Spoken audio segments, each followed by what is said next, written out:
InsideThunder.com. Powered by iHeartMedia, Oklahoma City.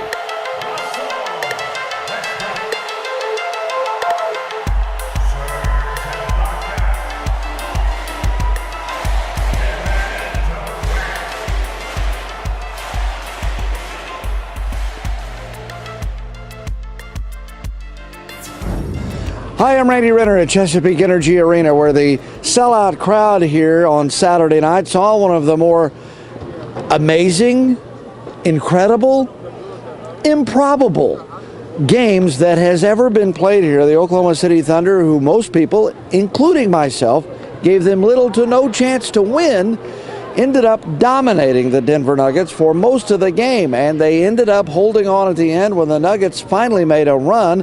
The Thunder withstood that challenge and won 102-91. Just how improbable was this? Well, Kendrick Perkins had 17 points. That ties the most he has ever had wearing a Thunder uniform. Perry Jones had another outstanding night. He had 23 points. Serge Ibaka also had 23. And Lance Thomas, you're probably still wondering who that guy is. He was signed just to go to training camp. Lance Thomas tonight had 12. Sebastian Telfair missed a bunch of shots. He was 1 for 10, but he had 9 assists and played very well at both ends of the floor. It was an incredible game. Great performances by everybody. After the game, head coach Scott Brooks said it was unbelievable.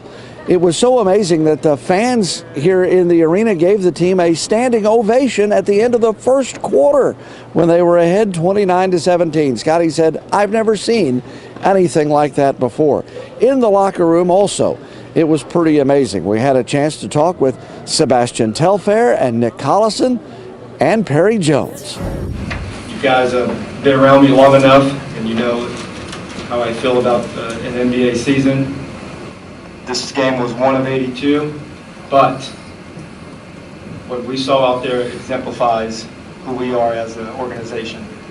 That was unbelievable. I'm so proud of our group. I'm so proud of the young men that rallied for one another. So proud of the crowd. I've been around the NBA for 25 years. I've never seen what I saw tonight.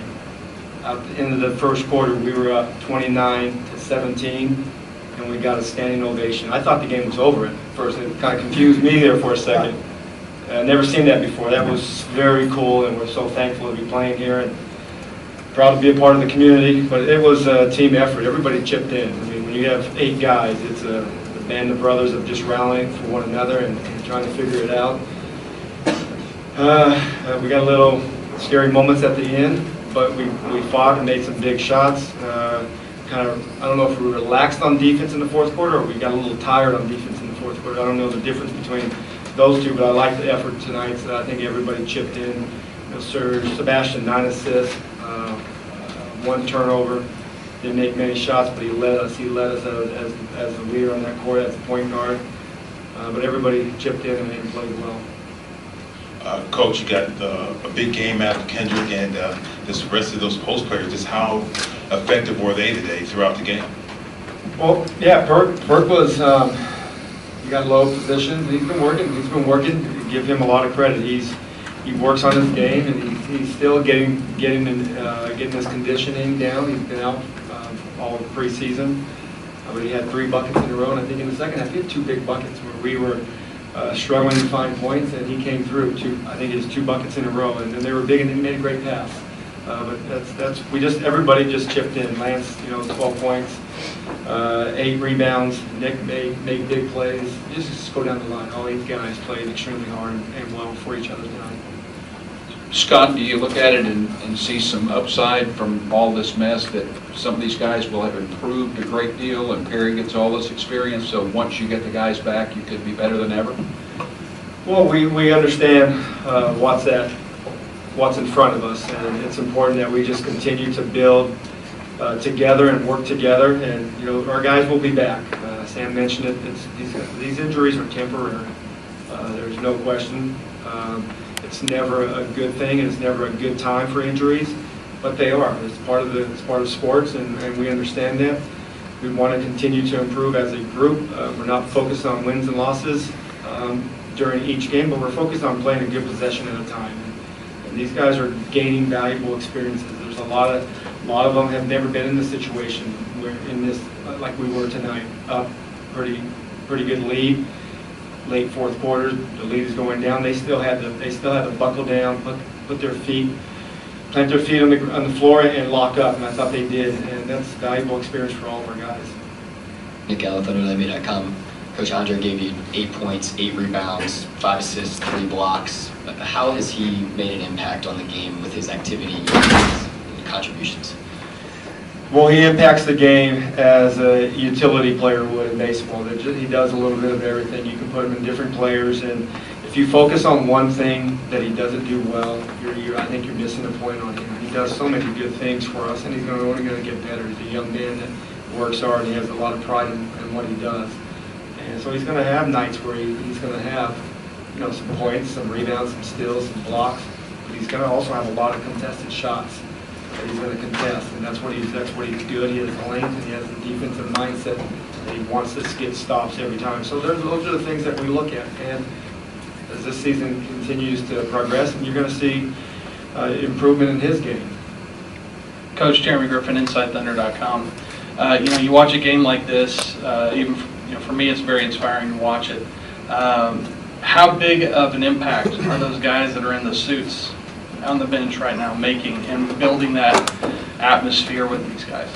Well, Jeremy, it's inspiring to coach this group. See, we have a good group of guys not playing. That's a pretty good team. But they last 3 games, they were up and cheering every possession. And as a former player, you want to see that because you want the guys on the 5 guys on the court feel that the 7 or 10 guys on the bench are really supporting every possession, and they see that. Kevin, Mitch, all the guys that are in dress clothes, or the guys that are in the uniforms, they're cheering the guys, and that's what teams do. You have to be able to put your team first and focus on team first before you think about anything else, and we have a group of guys that do that. Coach Andrew Gilman, FoxSouthwest.com. Be honest, it seemed like you were coaching a little more intense. It seemed like the guys were like a 15 seed in March Madness, like they had to win this one game. Did you feel like any of that extra urgency, maybe because it was a home opener or you hadn't won, or just the situation? Well, we take pride in our home court. There's no question. I'm a competitive guy, just like our team's competitive. I want to win every game we play, but we're not focusing on them. What we're focusing on is winning every possession. And I take pride in our guys. I take pride in the work that they put in. I see it every day. I feel for the guys that got the injuries, but I'm excited for the guys that are playing. They're getting this experience to grow as basketball players, and it's very creative on my part. I have to figure out. We had Nick, Serge, and Perk in the game at the same time. I would have never. That was I did a lot of things. That wasn't one of the things I looked forward to going into the season and trying to figure out how we can counter defensively and offensively with those 3 big guys at the same time. But I wanted to win the game. It was exciting. Do you coach hard? I don't know. That's your guys' judgment on that. I feel like every game I take it serious. I know it's 1 of 82, but there's definitely, like I said earlier, that the inspired play from the guys and our crowd really makes this place unique, and we're proud to be here. Did you call the 3 straight Kendrick Perkins post-ups, or was that just him clearing out my time? Well, we did look. We knew that they had some guys that were going to have trouble guarding, bigger players. But we went big and they stayed small. And then he got confident after his first one, and then the second one, and then he actually called the 3rd one. And he was a little tired for the 4th one, so I took him out. But it's on me. I'm sure I'm going to hear about it on the plane tomorrow. But it was good to see. He works as hard as any player on our team, and it's good to see him have success.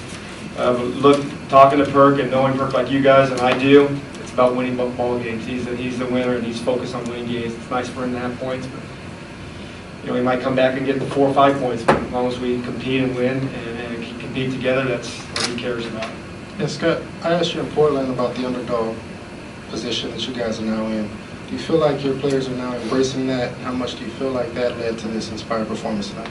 Well, I don't know if we're embracing the underdog. I know we're embracing team commitment and rallying for one another. I mean, I know now.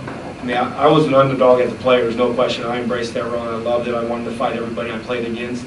But as a coach in this team, we have a pretty good team. I don't have to have that chip on my shoulder every time we go down the court. But I like how we compete for one another, and that's always been our trademark.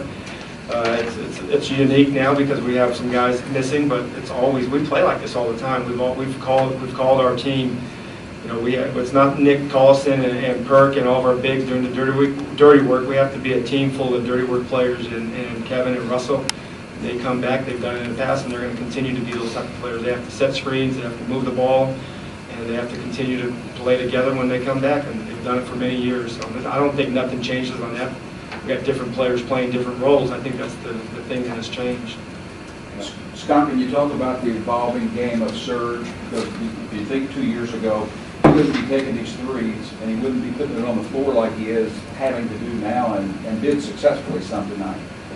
Well, he's, right now with some of our lineups, he has to be the stretch. Tonight he was the stretch three.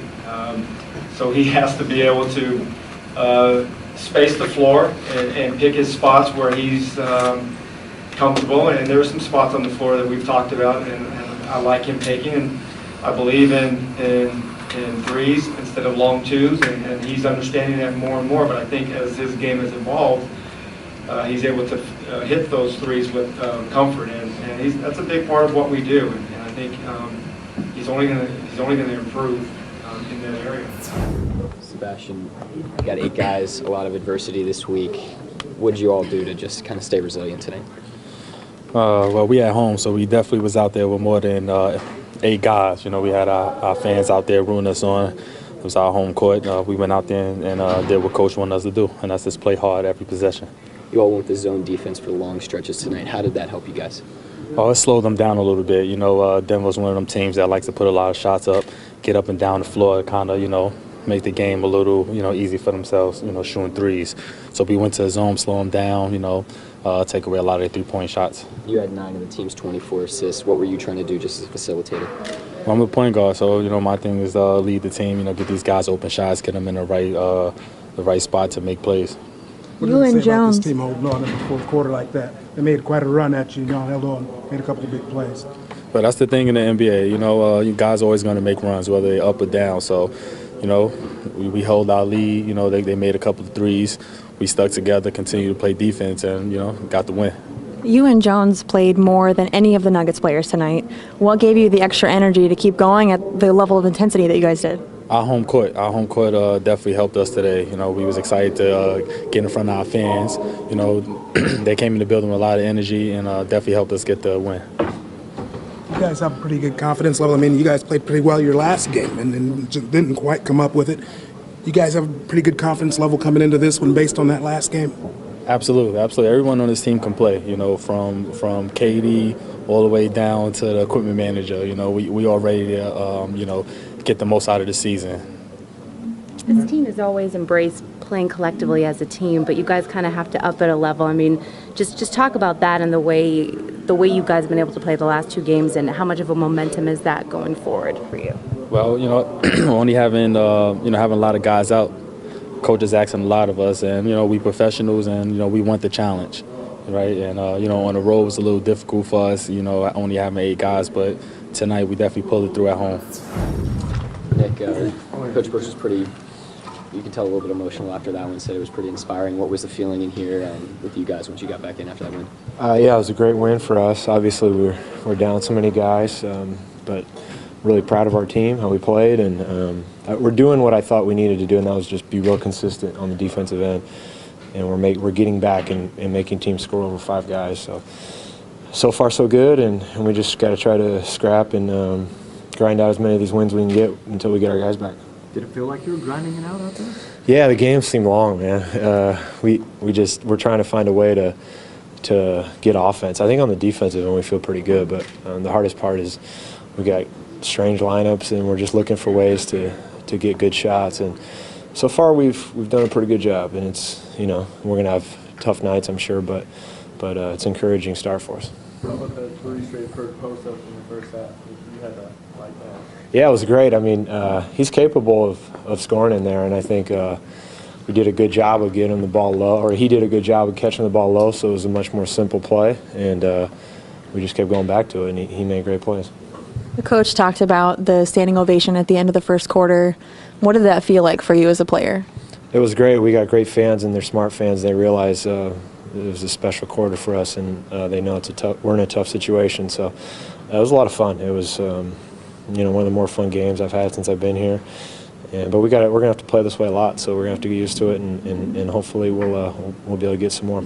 I know you guys kind of just put the zone in recently. Were you surprised or just happy with how effective it seemed to be? Yeah, it's gone well. I think we've got smart guys that we're communicating and covering up for each other, and it is working. I think, you know, teams don't practice against zone a lot, so I think it's something we can throw in and throw teams off a little bit. Perry, what allowed you guys to withstand their big run and stay resilient? Staying together, locking down defensively. There were some points out there where we got confused, but we all got it together, played great defense, executed on offense. You know, just did the best we could to hold the fort. 2 seconds left on the shot clock. You nailed that 3 over your shoulder. What was that feeling like? I'm kind of in that moment. That was a good feeling, especially looking at the bench, how wild they were getting. You know, it was a good shot. You know, I was going to shoot it. I had my mindset shooting it. I'm just glad I made it. You played more tonight than anybody else in the entire arena, and obviously you've had a ton of playing time in the preseason games. What's going to enable you to be able to keep up this level of intensity and this length of play? Trying to take care of my body, take care of my body as much as possible. And, yeah, cold tub, definitely. And, you know, try to best pace myself, but also go as hard as I can when I'm out there on the court. How much will this time, getting all these minutes, getting all these points, help you even when, you know, you guys start getting guys back? I hope it helps me a lot. I hope I continue to play aggressive. You know, I get a lot of support from Russell, Kevin, Anthony, Reggie. All the guys are out, give me a lot of support and tell me, you know, be aggressive, be assertive. And it does open up for everybody else. So, you know, I'm going to continue to play that way as much as I can until I can't. When's the last time you played point guard? I was in high school. The last time I played point guard. It's a tough position. It's a tough position, but you know, having a coach trust me in that position, it means a lot, and you know, I'm gonna do the best I can. Yeah, how would you describe the mentality of this team right now, just in terms of what you guys are facing and how you're trying to overcome it? We're just sticking together, you know, running offense the way you're supposed to run it, and playing defense. Everybody's sticking together as a family. What we preach every day. Every time we get out of huddle, we say family. So that's what everybody's doing, buckling down together and trying to hold the fort. Perry Jones there at the end, who has had now 2 outstanding games. He really looked bad in the opening night when he scored just 3 points, but boy, he has been outstanding since then with games of 32 and 23 points. The entire team, just a collective, tremendous effort tonight. Now, they're not going to practice on Sunday. They will get in the airplane and fly to the East Coast. They started the season on the West Coast. They're headed to Brooklyn for a game on Monday night and then up to Canada in Toronto. By the time this first week is done, the Thunder will have traveled over 6,000 miles, about 6,300 with a back-to-back on the West Coast, this game here against Denver, and a back-to-back on the East Coast, including Canada. It will be an incredible adventure, and this part of the season, the Thunder have met the challenge, at least here at home, and that continues now with games in Brooklyn and Toronto. We'll be with you as they continue along the way. Check out our website for all the videos, the blogs, the opinions, right and wrong, right here on InsideThunder.com.